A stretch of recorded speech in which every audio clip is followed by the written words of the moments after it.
Hello, Science Alliance. Hello, I am Lara. This is Theatre of Science. You, if you're watching this, are now in the Science Alliance. So I do a free home ed show every week where people answer questions, you learn about a thing. This isn't that. This is the chat about a thing that I learned this week with a Lego story time at the end, an activity in the middle. In fact, we've got pretty much three activities today. So today I'm going to tell you all about snow. Oh, I've learned so many cool things about snow.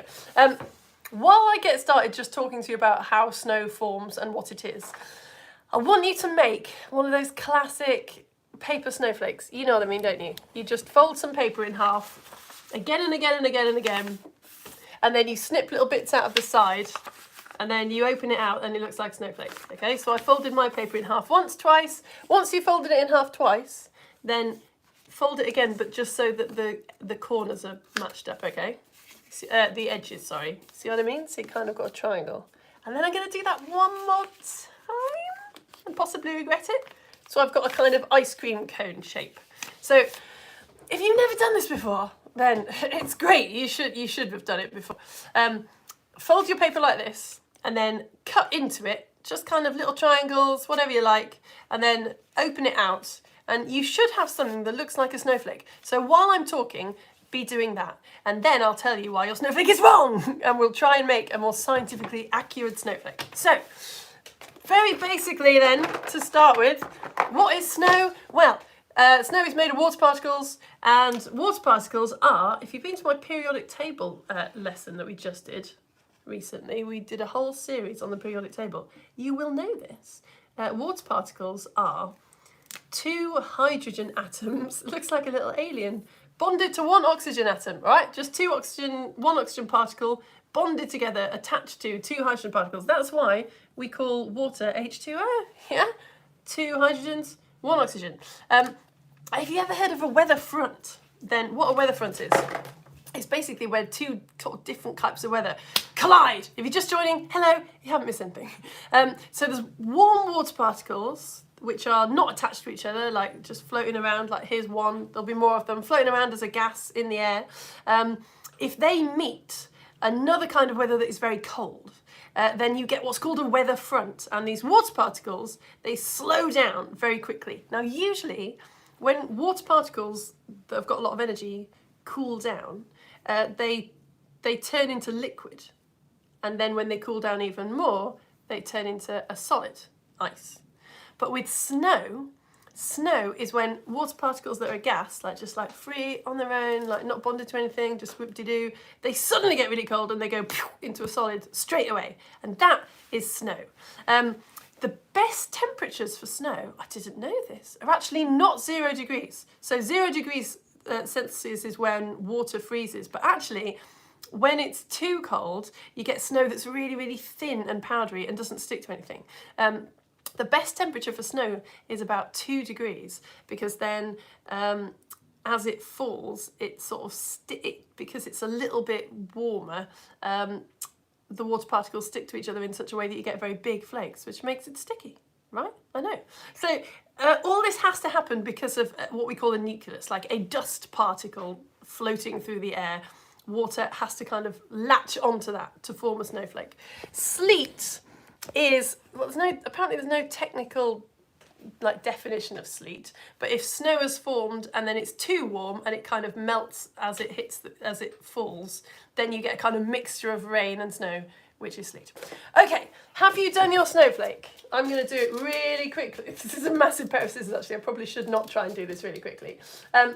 If you've made a snowflake there and you've cut all your little shapes, open it out, and what you should find is that it has, well, I don't know, you tell me, how many points has it got? I bet it hasn't got 6. If you've done it incorrectly, which I'm wanting you to, then it shouldn't have 6 points. Let's see how many this has got. This is going to be rubbish. I don't know what I'm doing wrong, but these have been really bad. Yeah, there you go. So the classic snowflake, I mean, what even is that? That's like a square. That's terrible. I've got 1, 2, 3, 4, 5, 6, 7, 8. I think that's supposed to have 8 points. Snowflakes always have 6 points. Again, if you came to the periodic table lessons, you kind of know why. Because water particle, the hydrogens are a little bit more positive. It doesn't matter if you don't know why. It's because the electrons that are negative are kind of more to this side. They're more attracted to the oxygen particle. But yeah, water particles have got like a positive side and a negative side, which means that they bond together, like positive and negative things attract to each other. So if there was another water particle around, then it would be attracted to this hydrogen particle. It's called hydrogen bonds. Hydrogen and oxygen, well, when things bond to hydrogen particles like this, like what happens in water, it's called a hydrogen bond. So the hydrogen bonds in water make it bond together in such a way, like have a certain kind of crystal structure, that means snowflakes always have 6 points. These particles always form hexagons. I tried to find an image online showing like really clearly what it looks like when water particles form a hexagon. This is what I could find. Does that clear it up?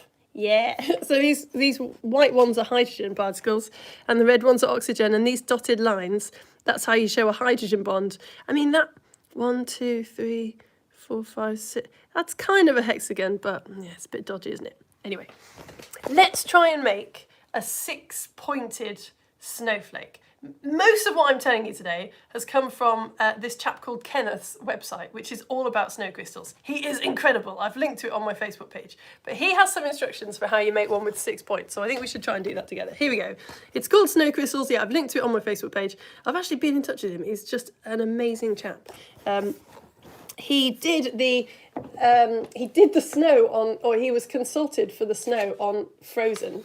Like, you know, the Disney film where Elsa's got snow coming out of her hands? Yeah, he made sure that those snowflakes were scientifically accurate snowflakes. How great is that? So yeah, this is Kenneth's website. You get a piece of paper like you've just done, you fold it in half, and then you fold it in half again, which is what we just did. But then you've got to sort of fold a third over, and then another third over. You see what I mean? I'm on this bit here. So fold the piece of paper in half, and in half again. Fold it a third, and then fold the other third across, and then chop the bottom off. And he reckons that will get you this. I'll do it, terrible telly, isn't it? But I'll try and do it to show you what he means here. With one hand, because I'm also holding my phone. Here we go. So I folded a piece of paper in half, folded it in half again, and then I'm folding a corner round, so it's just about a third. If there's any adults in the room, you can just throw this at them in a cross way if you can't do it. Or, like I say, I've posted the link on my Facebook page, so you can always go there if you want to, or just Google it and find it later. That's the sort of shape I've got. And then I'm going to cut that across and cut some little holes while I talk more about snow, okay? Come back to me. Hello. So another amazing thing that Kenneth says on his website, which I didn't know, is that snowflakes are not symmetrical. Has anyone seen my scissors? There we go.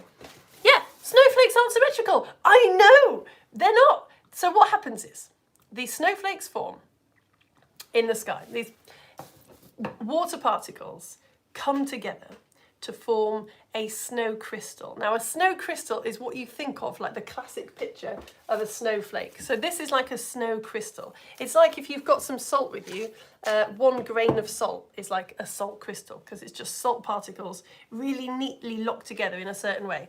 Just like when these water particles lock together in their certain hexagonal way, you get a big snow crystal.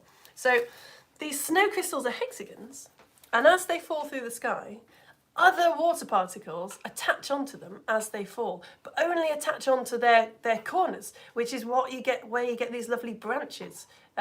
You know, the long bits coming off the snowflake are called the branches, and that's just water particles that are added on as they drift through the sky. Now, it's true that no 2 snowflakes are the same. The chances of 2 snowflakes being the same are incredibly small, because water particles are tiny, and there's like just trillions of different ways that they can be arranged as they fall.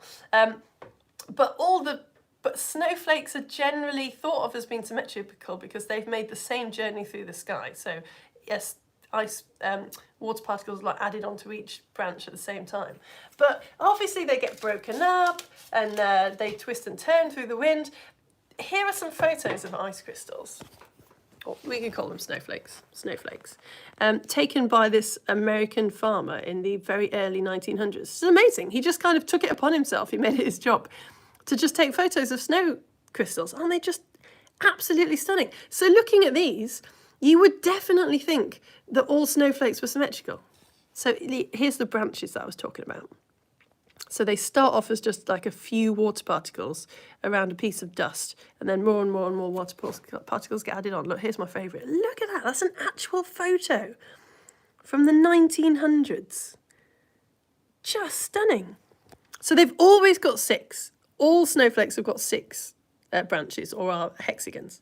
But yeah, apparently it's just that photographers just really like the symmetrical ones. Photographers just seek out symmetrical snowflakes. So everyone's got the idea that they're all symmetrical. But it's actually really unusual to find symmetrical snowflakes. That's why if you're playing out in the snow, if you've got any snow later, if you're like me, you're always kind of looking at your jumper, like trying to find the perfect snowflake. Yeah, don't worry about it. It's not very likely to happen, because in real life, snowflakes don't usually look like that. The other thing is, of course, is that snowflakes stick together. So that's one beautiful snow crystal, but as snow falls, it sort of melts a little bit and then reforms, and you end up with loads and loads of snow crystals all clumped together, which you would call a snowflake. Okay, I've not been having very much luck with this snowflake in previous lessons. Or snow crystal, I could call this one, because it's just one single snow crystal. Let's see how this one goes. I'm just going to snip off all the bits. There. Right. Let's see if Kenneth has taught as well. Is this going to have 6 points? It's not got any points. Kenneth. All right. Kenneth, I'll give you that. So it's not gorgeous, but it is more scientifically accurate. I hope you've managed to make a snowflake with 6 points. 1, 2... some of them I can't... 1, 2, 3, 4, 5... Let's talk about something else. Right, let's talk about Antarctica. Because you might know that Antarctica has the biggest single piece of ice in the whole world. It's got 60% of all the planet's fresh water locked up in its massive ice sheet. At its deepest point, that ice sheet is about 4,700 metres deep. And on average, it's like 2,000 metres deep. But what is the ice sheet of Antarctica? Like, how did it get there? Well, it's actually snow. So you might know that Antarctica is a desert, and that is true. A desert is just a place that doesn't get very much precipitation, so like rain, snow, hail, whatever. And it doesn't, but it does snow there sometimes. And it has been snowing on Antarctica for like 30, 40, 50 million years. So that snow, because it's so cold, it doesn't thaw out ever. The snow just builds up and up and up and up and up and up. And the newest layer of snow squishes the layer of snow below it, and eventually it's all just turned into ice. Have a look at these photos. I could just look at photos of Antarctica all day. Look at this. They're incredible. Look at that. I mean, I just instantly, like, my heart is beating slower. I'm relaxed. Can you believe that that is an actual place that exists right now on planet Earth? And look, you can see the layers, can't you? Look. Just millions of years worth of snow all built up. Imagine what's lurking down there. Scientists have done boreholes to get the snow out and see. Here's another one, because you just love penguins, don't you? So obviously not all the ice is thousands and thousands of metres thick. Here's another one. These people are scientists, you know. I wish I'd tried to get a job as a scientist. I mean, I love my job, but come on. Imagine being there for work. Amazing. I think there's one more. Oh, Antarctica. You're so beautiful. Okay, right, moving on. Because we need to talk about Mars. I know. So many good snow facts. There is snow on Mars. Yeah, but the fact gets so much better than that. So there is snow on Mars. At the poles, only at the North and the South Pole of Mars, there is snow. But there is some water snow, so water particles coming together to form crystals. But there's also snow made of carbon dioxide. Carbon dioxide particles, not water particles, clumping together and freezing and falling as snow. I know! And water, when it gets together, makes hexagons. Carbon dioxide, when it gets together, it makes cubes. Yes, there is snow falling on Mars in the Martian wintertime, and it's cubes. It's cubes, people.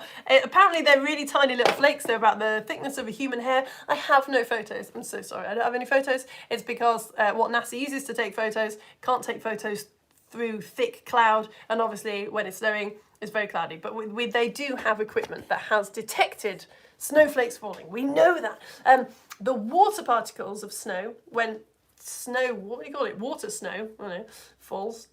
It doesn't land because there's not very much air pressure on Mars. There's not many gas particles on Mars, which means that it's quite easy for stuff to become a gas again. So as the water snow falls, the particles, before they get to the ground, they're like, yeah, we'll just be free again. They turn straight into a gas. It's called sublimation. They go solid, gas.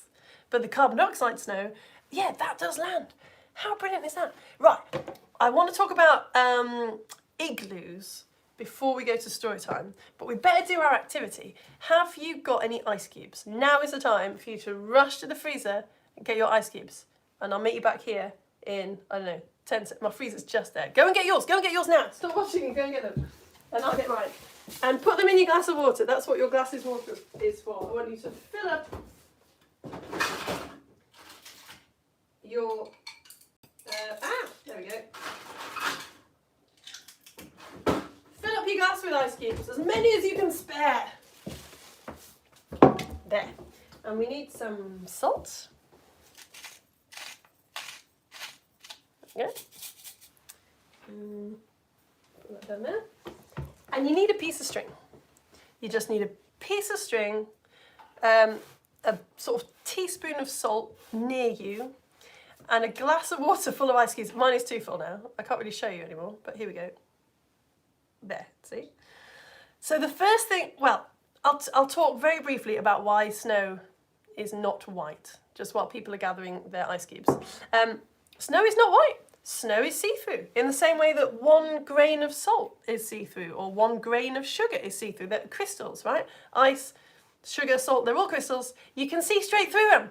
But if you can see through something, it means that 100% of the light that is shining on it is travelling through it, yeah? So you can see light from the other side of the thing bouncing into your eyes. So when you look at a snowflake, like 99% of the light is getting through the snowflake, but maybe 1% is bouncing back into your eye. So 2 snowflakes sort of on top of each other, if you like, that's a little bit more light bouncing back into your eye. And when snow gets laid up and laid up and laid up, and you get loads of snow crystals together, just tiny amounts of light are constantly being reflected as you go deeper and deeper and deeper. So in the end, all the light that is shining on the snow is bouncing back into your eyes, like, you know, the whole spectrum, the whole rainbow. So it looks white. That's what it is. I know, it's not white.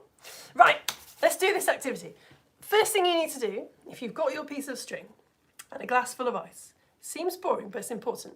You've got to dip the string into the ice and then take it out again. You got this one? I've got a glass of water with ice cubes in it. I've got a piece of string and I'm putting, try not to hold it over my computer, I'm putting the string into the icy water and then I'm pulling it out again. I know, it's a bit tedious, but we have to show ourselves that nothing happens if we do that. Yeah, nothing very interesting, nothing unexpected to see here. And then what you do is, you have to lie the piece of string on top of the ice cubes and then sprinkle them with salt and then wait for a few seconds. I will show you on the screen so you can copy me. Or if you're not doing this, you can just watch me. So I've laid a bit of string, not all of it, have a little bit hanging over, but I've laid a lot of the string on top of my ice cubes and then I'm going to get my salt, very pretentious. Oh, I've just realised it's Himalayan salt. And the Lego story time that I'm going to tell you in a sec is all about the legend of the Yeti. Right, sprinkle the salt onto the string and the ice cubes. Okay, I know it seems really weird this. It's the second time we've done this. We have done this before when I did a show on ice. And it's just remarkable, honestly. Right, and then we just wait. Then you've got to wait. Don't touch it. Just wait. Oh, I hope this works. Right, there we go. There we go. Just going to sit tight. I'm going to bring you back up here so I'm not tempted to touch it. Okay, so I'm just checking that I've told you everything I need to tell you. Snowflakes are not symmetrical, generally. So weird. How they form, yes. Why it looks white, but it's not actually white. We've talked about Antarctica, which has been beautiful. We've talked about Mars. Okay, oh yeah. Okay, so we will talk about igloos in a sec, but we'll do this activity first because it kind of relates to igloos. I think we can go back to it. I think we can move it now. Pick up the string and see what happens. You ready? Whoa! Oh, so good! Look at that! I've gone very high pitched. That's amazing, right? It's so cool. Oops. Look at my floor. That is so cool. So why does that happen? Well, I mean, you can probably work it out, actually. What's happening is these poor little water particles, here we go, the hydrogen attached to the oxygen, there we go, they need to be bonded together, right, to form ice. But what happens is the salt just gets in the way. Ah, annoying salt. Yeah, that's all it is. It's just that salt particles dissolve in the water and then get in the way, so it makes it harder for the water particles to bond together. So this is why they sprinkle ice on salt onto icy roads in the wintertime, because if salt is mixed with water, the water particles, they've kind of got to work harder to bond together. Like it happens at a lower temperature. So the water has to get colder before it freezes. So what has happened there is, there's always a little layer of water sort of on your ice cube, right? Like on the boundary. You've put the string on that boundary, you've sprinkled salt onto it, so you've made it that those water particles have, I think it's that the ice has sort of melted, but then it's refrozen, because there's obviously still ice around it, and it's refrozen around the string. I think that's what it is, from all the reading that I did. Yeah. There we go. But anyway, yeah, basically, salt makes water freeze at a lower temperature. Super cool. Okay, yeah, I just wanted to talk a little bit about, well, what we used to, when I was a kid, we used to call certain people on the planet Eskimos, which is a quite offensive term now and not a word that we should use anymore. It's basically, it was a good example of people talking about another culture without actually knowing very much about it, without really having bothered to sort of find out any information or meet the people or talk to them. A lot of, like, Europeans really went over to northern Canada and was just like, everyone here is an Eskimo. No, lots of huge differences between the people who live in these areas. So you might have heard the word Inuit, to me, like, oh, you don't say Eskimo now, you say Inuit. That's kind of true, but even if you said like Inuit people, it wouldn't refer to all the people who like built with ice and lived in North Canada. There are lots of different groups of what we call indigenous people, like people who've been living there for ages and ages and ages. But there are one of the groups of people that lives up there are called the Inuit people, and they do build igloos, but in the Inuit language, igloo just means house made of ice. Just means house. Just means house. So if an Inuit person built a house out of bricks or wood, they would still call it an igloo. Yeah, I know, it's all about the facts today. But traditionally, not so much anymore, but traditionally they did build houses out of ice. Here is a photo. Look. So they would dig kind of rectangular bricks of ice out of the ground, but then they generally cut them into sort of maybe make them 5 sides or 6 sides so that it was easier to make them all fit together.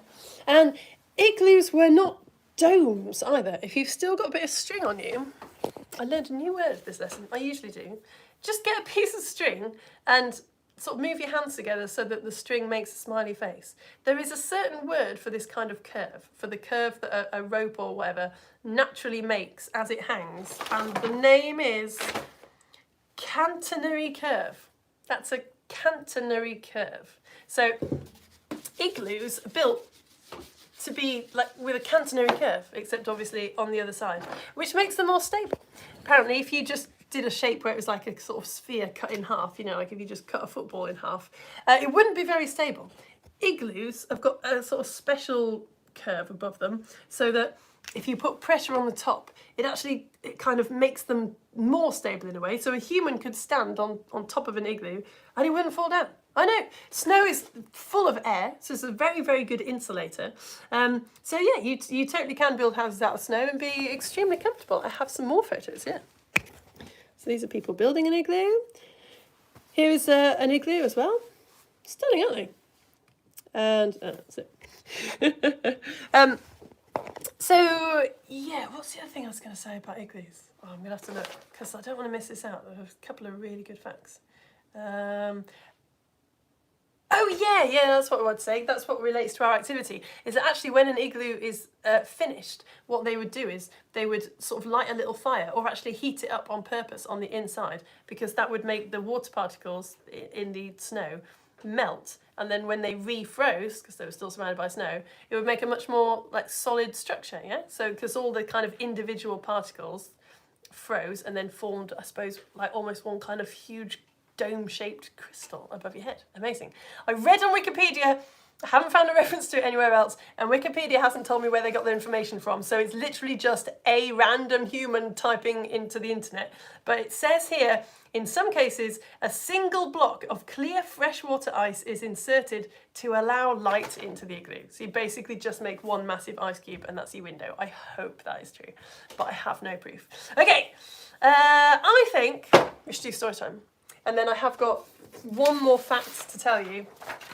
But yeah, we'll do that afterwards. It feels like story time. I want to tell you about the Yeti.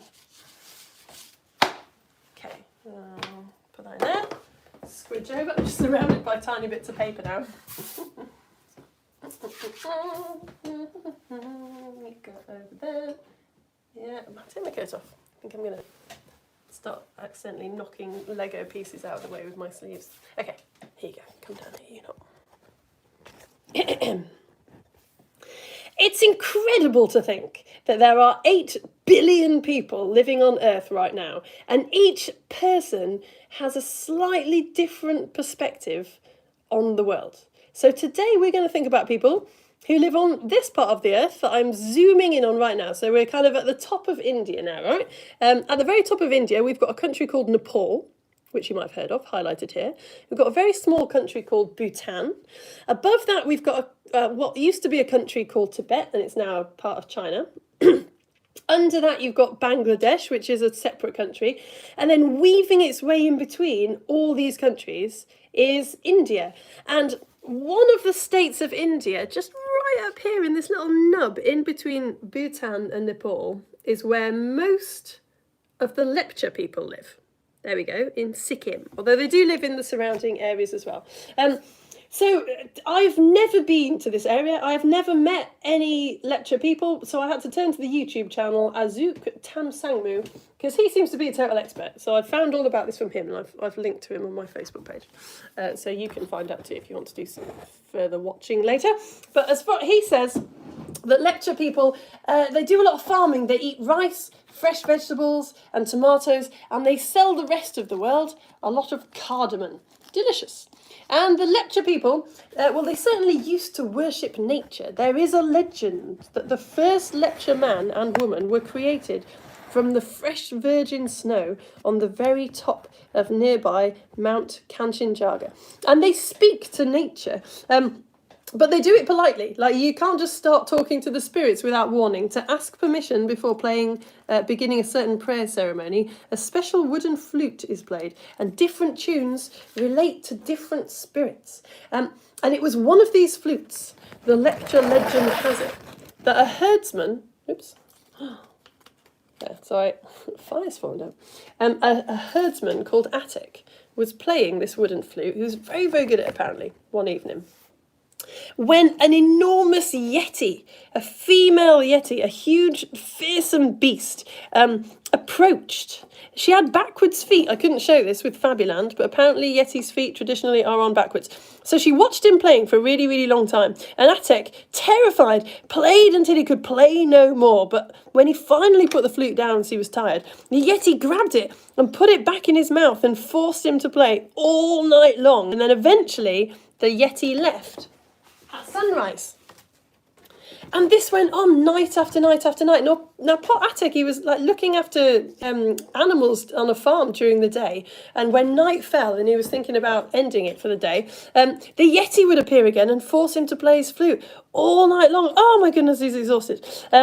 So one time she tried to play the flute herself, but she couldn't do it, and this gave Attic an idea. So the next night, when the Yeti approached, she found Attic covering himself in butter, and just as he had hoped she would, she copied him. She covered herself in butter as well. And then Attic pretended to set himself on fire. Don't try this at home, kids, but he did. He pretended to set himself on fire. So the Yeti sort of went to set herself on fire as well. But of course, because of all the butter and the hair, she did really set on fire. And she ran away to put the fire out in the snowy Himalaya mountains. And that, according to Lepcha legend, is why the Yeti lives in the mountains to this day, well away from people, and she is attracted to the flute, apparently. So it's incredibly bad luck to whistle in the Himalaya mountains, especially if you're a Lepcha hunter. Other stories from Lepcha culture say that the Yeti is the god of hunting and is in charge of the beasts of the forest. When a hunter used to kill an animal, they had to perform a special ritual because otherwise it was thought that the Yeti would bring the animal back to life and return it to the forest. I mean, I'm feeling pretty good about Yetis. I don't know about you from listening to all these legends. What I'm trying to say is that the relationship that the Lepcha people had with the Yeti was quite complicated, okay? The British explorers, however, who started coming to Nepal, their relationship with the Yeti became really quite simple. In 1951, well-respected British explorer Eric Shipton was trying to climb Mount Everest when he found a footprint. It was about 30 centimetres long and very wide, and it seemed to show a thumb. Now, this was very curious because very few animals have sticking out thumbs. Humans do, and large apes. Intrigued, Shipton took a photo. Here is that very photo. Wow, look at that. That is pretty intriguing, isn't it? With the ice pick for scale. So the Western world saw this photo, and that was that. Like, suddenly, everyone who could afford to make the journey flocked to Mount Everest. Everyone wanted to see a Yeti, or as the Daily Mail were calling it, the abominable snowman. 8-year-old Daniel Taylor was living in India when he saw the footprint in a newspaper. And someone who worked in the museum was quoted in the newspaper as saying that the tracks belonged to a langur monkey. But Daniel knew what the footprints of langur monkeys looked like, and he knew that that wasn't one of them. Fascinated, when he grew up, he determined to find out the truth. So he went to Nepal, and sure enough, after a bit of searching around and asking the local people, he found footprints that looked just like Shipton's footprint. And the local people had the answer. It turns out that footprint belonged to an animal that they would call a tree bear, the black Asiatic black bear. They don't have thumbs, but apparently the young bears, they live in the trees until they're about 2 to avoid being attacked by the bigger bear.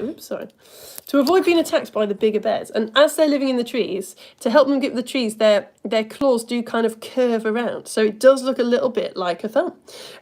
So Daniel actually tranquilised, I think it was okay in the end, but he tranquilised a bear from a local zoo and tried to recreate these footprints and found that he could. The mystery of the abominable snowman had been solved. Here is a picture, by the way, of a black Asiatic bear. I don't know about you, I would not be less scared if I met this thing in the Himalaya mountains than if I found a Yeti. But anyway, you would think that was the end of the story, wouldn't you? But in 1958, some Californian loggers contacted their local newspaper saying that they'd found massive footprints in the snow where they worked. They called the creature who made them Bigfoot.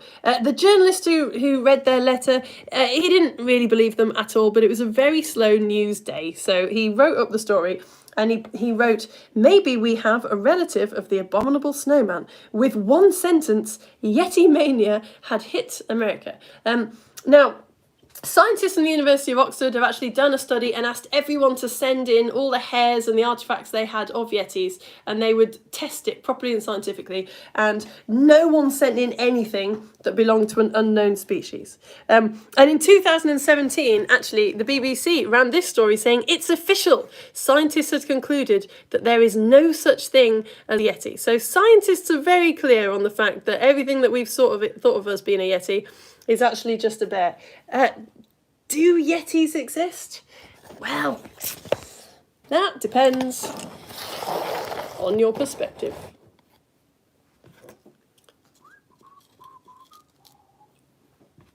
The end. come back over here, you lot. So there's only one more thing I wanted to tell you about snow. I was quite disappointed by this. If you've got any salt left, then put a little pile in your hand and hold it out in front of you. I'm not actually going to do this because I have something called tinnitus, which is like constant ringing in the ears, and it's caused by loud noises, and loud noises make it hurt. So I'm not going to do it. But if you've got a little pile of salt with you, hold it in front of your face. How loud do you think you would have to shout at that pile of salt before it moved? Okay, without moving like any other bit of your body. You can't move your hand. Don't do it. Don't try it. Loud noises are very bad for you. I don't want you to get tinnitus too. You're just lying in bed listening to. It's not cool. How loud do you think you'd have to shout before you moved that pile of salt?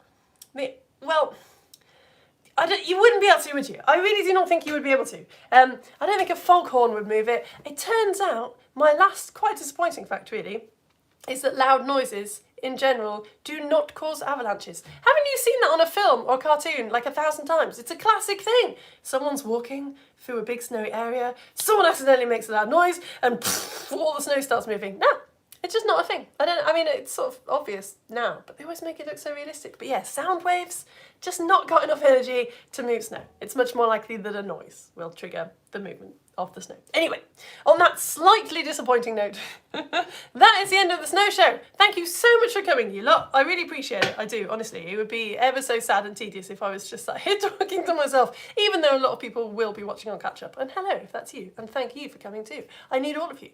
I'm just going over to my Facebook page because when I'm live on Facebook, I always put a little post up saying that I'm on the internet now, and if you want to say hello, then you can. Because some people like that YouTube doesn't have comments, and some people get annoyed and want to tell me what they're doing. Oh, look, there's loads of comments. Oh, it's Arthur and Abba. Hey, it's Science Thursday for Arthur and Abba. Oh, that's nice, great. Who else is here? So I should say, if you're wondering, like, what is this, like a hobby? No, this is actually my job. I know, it's my job that I get paid for. How it works is, everything I do is free. The Lego Storytime show that you've just been to every week is free. The Home Ed, which is on a different topic every term, that's all free as well. The timetable's on my Facebook page. And the printouts that I do for the lessons, they're free. IGCSE lessons, everything is free. And you can just choose to pay me if you like. So if you think that what I'm doing is worth £5 a month, you can look it up. I better do it, and I better write it.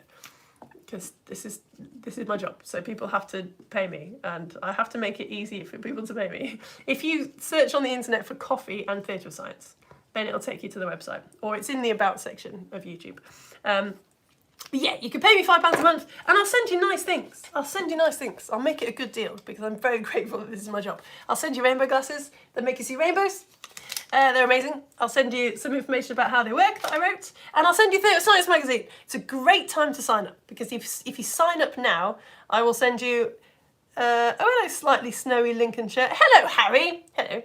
Yeah, if you sign up now, I'll send you a past copy of my magazine that I write for my supporters, Theatre of Science magazine.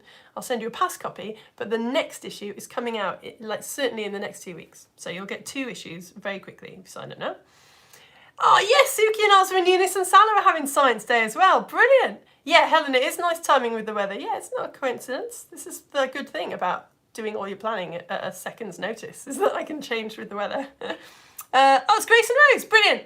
Oh, thank goodness. Caroline has found it. Oh, good. Caroline couldn't find me last week. Tried on a different device. Clicking on subscriptions might help. Yeah, you should all like and subscribe. Apparently that does actually help. I felt embarrassed saying it, but it does help you find the stream if you like and subscribe. Oh, Sarah, I'm glad you found it. Oh, it's Casper. Hello, Casper. The bear is adorable. What, the black bear, do you reckon? Yeah, adorable. And terrifying? I think just adorable. Yeah. Oh, hello from Tiger and Bird. Ah, you're the ones in snowy Cambridgeshire as well. Excellent. Andrea says, dang, just seen this. Oh, that's okay, I'll be on catch up.